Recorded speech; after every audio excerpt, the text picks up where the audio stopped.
নামাজে সেজদায় চোখ বন্ধ রাখলে কি হতে পারে? অনেকেই আছেন যারা সেজদায় গেলে চোখ বন্ধ রাখেন, রুকুতে থাকলে চোখ বন্ধ রাখেন। এই বিষয়টি থেকে আমাদেরকে অবশ্যই সতর্ক থাকতে হবে যে রাসূল সাল্লাল্লাহু আলাইহি সাল্লাম কি করেছেন, কিভাবে তিনি নামাজ পড়েছেন। নবী সাল্লাল্লাহু আলাইহি ওয়াসাল্লাম বলে দিয়েছেন, সল্লু কামা রাআইতুমুনি উসাল্লি, তোমরা নামাজ পড়ো যেভাবে আমাকে নামাজ পড়তে দেখো। ভালো করে শুনে রাখেন, নবীজি সাল্লাল্লাহু আলাইহি ওয়াসাল্লাম চোখ খোলা রেখে নামাজ পড়তেন। কিন্তু আমরা অনেকে মনে করি, বিশেষ করে অনেক মা বোনেরা আছেন, তারা মনে করেন যে চোখ বন্ধ করলেই আমরা নামাজের ভিতরে শান্তি পাই, নামাজে মনোযোগ থাকে। তবে সুন্নাহ কিন্তু হচ্ছে চোখ খোলা রেখে নামাজ আদায় করা। সেজদার ভিতরে অনেকে চোখ বন্ধ করে রাখে, নবী সাল্লাল্লাহু আলাইহি ওয়াসাল্লামের সুন্নাহ কিন্তু এটা নয়। নবীজি সাল্লাল্লাহু আলাইহি ওয়াসাল্লাম সেজদার সময় চোখ খোলা রাখতেন এবং রুকুর সময়ও তিনি চোখ খোলা রেখে তারপরে রুকু করতেন। সমস্ত অঙ্গ প্রত্যঙ্গ যখন তিনি যেভাবে নামাজ পড়তেন তখনই তিনি চোখ খোলা রাখতেন। এটাই হচ্ছে সুন্নাহ।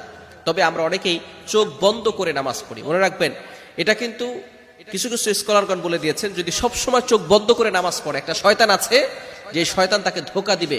আপনারা সময় নামাজে দাঁড়িয়েছেন, নামাজে দাঁড়ানোর ফলে শয়তান চোখ বন্ধ করে, আপনি নামাজের ভিতরে আছেন, আপনাকে ভালো ভালো ইঙ্গিতের মাধ্যমে শয়তান আপনাকে ধোঁকা দিতে পারে। আপনি জিহাদ করছেন, নামাজের ভিতরে আপনার জিহাদের কথা স্মরণ করিয়ে দিবে। আপনি ভালো কাজ করছেন, মানব কল্যাণের কাজ করছেন, দান করছেন, এটা করছেন, সেটা করছেন, আপনি মনে করতেছেন আপনি তো ভালো কাজ করছেন।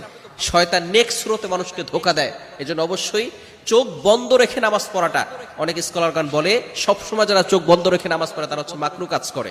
এজন্য অবশ্যই আমাদেরকে এই বিষয় থেকে দূরে সরে আসতে হবে। নামাজ হবে, তবে মাকরু হয়ে যাবে। তবে যদি কারো এই সমস্যা হয় যে চোখ বন্ধ করলে সে বেশি নামাজের ভিতরে মনোযোগ থাকে, তাহলে মাঝে মধ্যে চোখ বন্ধ রাখবে, আবার খুলে ফেলবে, আবার মাঝে মধ্যে চোখ বন্ধ রাখবে।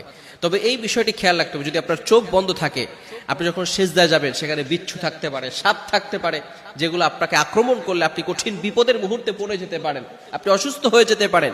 এজন্য অবশ্যই চোখ খোলা রেখে নামাজ পড়াই উত্তম।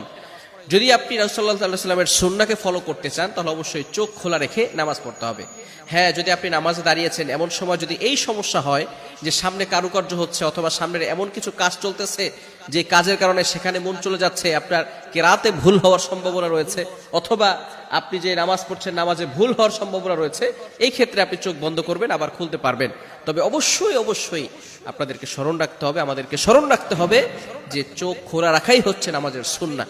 যেই নামাজের মাধ্যমে আমরা কিয়ামতের ময়দানে আল্লাহ রাসূল সাল্লাল্লাহু আলাইহি ওয়াসাল্লামের সুপারিশ পাবো, যে নামাজের মাধ্যমে সর্বপ্রথম নামাজের হিসাব হবে। নবীজি সাল্লাল্লাহু আলাইহি ওয়াসাল্লাম জানিয়ে দিয়েছেন, আউয়ালু মা ইউহাসাবু বিহিল আবদু ইয়াউমাল কিয়ামাতিস সালাহ, কিয়ামতের দিন সর্বপ্রথম বান্দার নামাজের হিসাব নেওয়া হবে। আউয়ালু মা ইউহাসাবু বিহিল আবদু ইয়াউমাল কিয়ামাতিস সালাহ, on the day of resurrection the first prayer will be calculated